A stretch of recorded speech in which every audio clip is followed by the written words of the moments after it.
Egiazko altxor bat ikusgai Baionako Euskal Museoan joan den asteburuaz geroztik. Linguae Basconum Primitiae, Euskaraz imprimatua izan zen lehen liburua, Bernat Etxepare duzunaritzen sortu zen apezak idatzi zuena. Idatzi zuen 1555 eta Bordalen imprimitu izan zen François Marpenen imprimategian. Gaur egun ezagutzen dugun ale bakarra da eta simbolikoki biziki importantea da guretzat.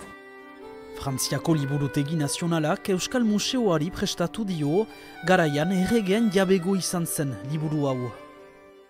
C'est aussi un livre qui est conservé tel qu'il l'était au XVIe siècle. Il a conservé sa reliure du XVIe siècle strictement contemporaine de l'édition, un livre extrêmement précieux.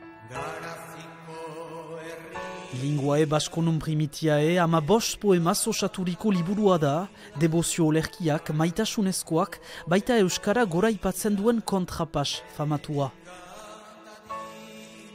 Garai honetan, 16. mendean, beste hizkuntzen balioa du euskara. Humanistek hori hain gogoan dute, nahi dute, tokiko hizkuntzetan idatzi.